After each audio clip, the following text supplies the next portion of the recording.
안녕하세요. 코리아 뉴스입니다. 내 계좌는 분명 마이너스인데 왜 생각보다 안 아픈 걸까요? S&P 500은 올해 들어서만 약 3% 가까이 빠졌습니다. 분명 아파야 하는데 계좌를 열어보면 생각보다 괜찮죠. 그 비밀은 환율에 있습니다. 원달러 환율이 1,510원을 넘어서면서 2009년 글로벌 금융위기 이후 17년 만에 최약세를 기록했습니다. 17년이면 짧은 시간이 아니죠. 그 사이 코로나도 겪었고 미중 무역 전쟁도 겪었는데 그때도 1,500원은 안 넘었거든요. 그런데 지금 넘었습니다.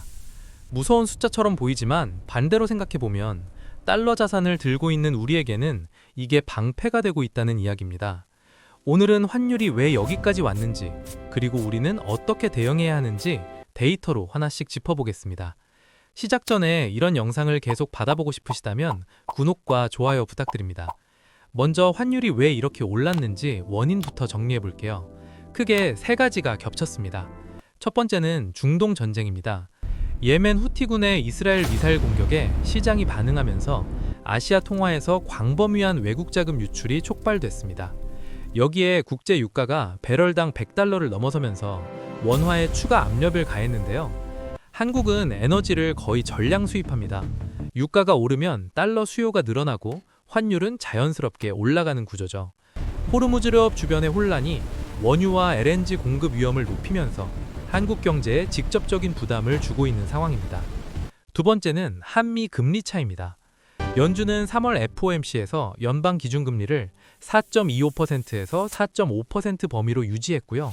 한국은행도 기준금리를 2.5%로 동결한 상태입니다. 미국 금리가 한국보다 1.75%포인트나 높습니다.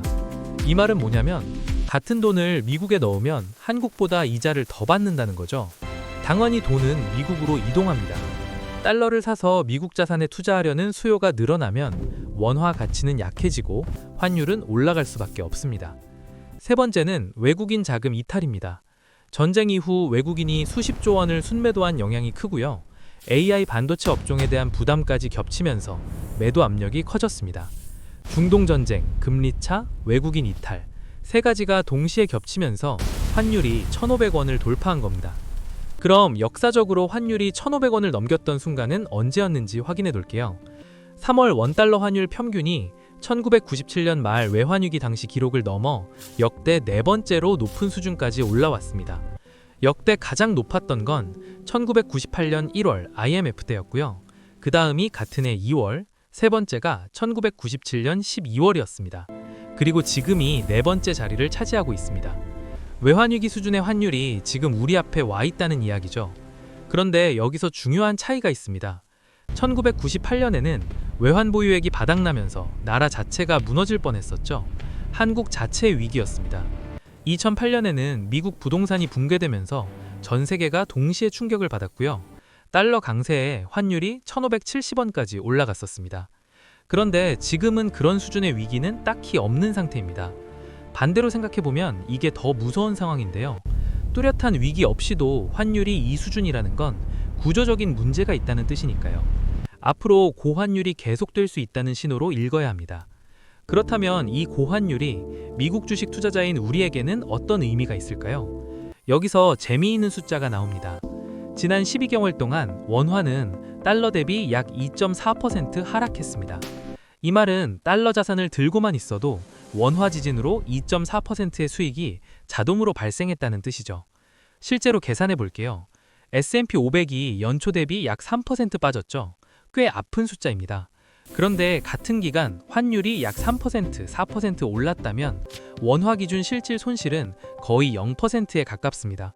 주가는 빠졌는데 달러가 강해지면서 손실을 거의 다 방어해 준 거죠. 이게 달러 자산의 구조적 장점입니다.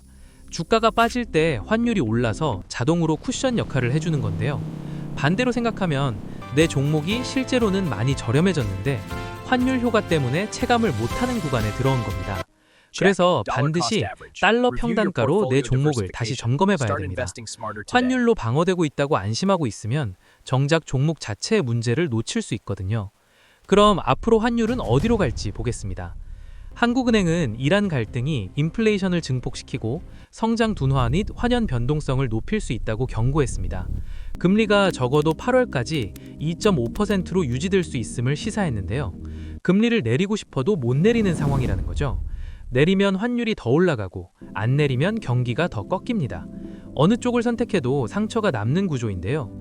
중동 전쟁이 장기화될 경우 환율 상단이 1,540원까지 높아질 수 있다는 전망도 나오고 있습니다. 그런데 여기서 반대 시나리오도 하나 있습니다. 3월 1일부터 한국 국채가 세계 국채 지수인 WGBI에 편입되기 시작합니다. WGBI를 추종하는 자금이 약 2조 5천억 달러인데요. 한국의 편입 비중은 약 2%입니다. 이걸 계산해보면 약 500억에서 600억 달러, 원화로 환산하면 75조 원에서 90조 원 규모의 자금이 4월부터 11월까지 8개월에 걸쳐 단계적으로 유입될 전망입니다. 매달 평균 약 8조 원씩 따박따박 들어오는 구조인데요. 이 자금은 연기금과 보험사 등 글로벌 투자자들이 지수를 따라 기계적으로 매수하는 성격이라서 유입 자체는 이미 예정된 흐름입니다. 해외에서 달러가 들어와 한국 국채를 사는 거니까 원화 수요가 늘어나고 환율에 하방 압력이 생기겠죠. 금리도 20bp에서 최대 60bp까지 안정 효과가 있을 것으로 금융연구원은 내다보고 있습니다. 다만 한 가지 짚고 넘어갈 게 있는데요. WGBI 편입 효과가 중동 전쟁의 충격을 완전히 상쇄하기는 어렵습니다. WGBI 편입으로 환율이 안정되는 건 전쟁이 완화된다는 전제가 깔려 있는 거죠. 전쟁이 격화되면 WGBI 자금이 들어와도 환율은 밀릴 수 있습니다. 이 균형이 어디서 잡히느냐가 올 하반기 환율의 핵심 변수입니다. 정리하면 이렇습니다. 단기적으로는 중동 전쟁과 유가, 외국인 이탈이 환율을 밀어올리고 있고 구조적으로는 한미 금리차가 받치고 있습니다. WGBI 편입이 변수가 될 수는 있지만 전쟁이 끝나지 않는 한 환율이 급격히 내려오기는 어렵습니다. 그렇다면 우리는 어떻게 대응해야 할까요? 세 가지만 기억하시면 됩니다. 첫째, 이미 가지고 있는 달러 자산의 가치를 재확인하세요. 환율이 높을 때 새로 달러를 사면 비싸게 사는 겁니다. 하지만 이미 보유한 달러 자산은 환율이 올라갈수록 방어막이 되고 있는 거죠. 지금은 추가 환전보다 기존 달러 자산의 가치를 제대로 파악하는 게 먼저입니다.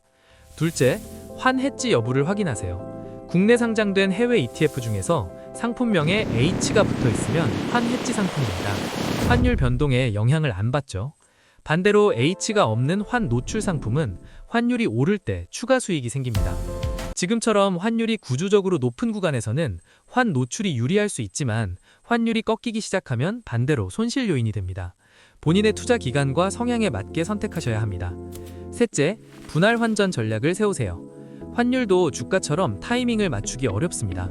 한 번에 큰 금액을 환전하기보다 매달 일정 금액을 나눠서 환전하면 평균 환율로 리스크를 줄일 수 있습니다. 주식 분할 매수와 같은 원리인데요. 바닥을 맞추려 하지 말고 꾸준히 나눠서 쌓아가는 게 지금 이 구간을 버티는 가장 현명한 방법입니다. 마지막으로 큰 그림 하나 더 보여드리겠습니다. S&P 500 기준으로 1950년부터 지금까지 연평균 수익률은 약 9.3%입니다. 매년 크고 작은 하락이 끊임없이 반복됐지만 길게 보면 시장은 항상 올라왔습니다. 환율도 마찬가지입니다. 1998년 1,700원이었던 환율은 결국 내려왔고 2008년 1,570원이었던 환율도 결국 내려왔습니다. 지금 환율 1,500원이 무섭게 느껴지실 수 있습니다. 하지만 이 숫자를 위기로만 보면 아무것도 할 수 없습니다. 역사를 보면 환율이 급등했던 시기는 오히려 달러 자산을 보유한 사람에게 기회가 되었습니다. 중요한 건 공포에 반응하는 것이 아니라 데이터에 근거해서 준비하는 것입니다. 환율은 리스크이자 동시에 기회입니다. 워런 버핏의 말로 마무리하겠습니다. 예측보다 중요한 것은 준비이다. 지금 내가 얼마나 준비되어 있는지 한번 점검해 보시기 바랍니다. 오늘 영상이 도움이 되셨다면 구독과 좋아요 부탁드립니다. 코리아 뉴스였습니다. 즐거운 하루, 행복한 시간 보내세요.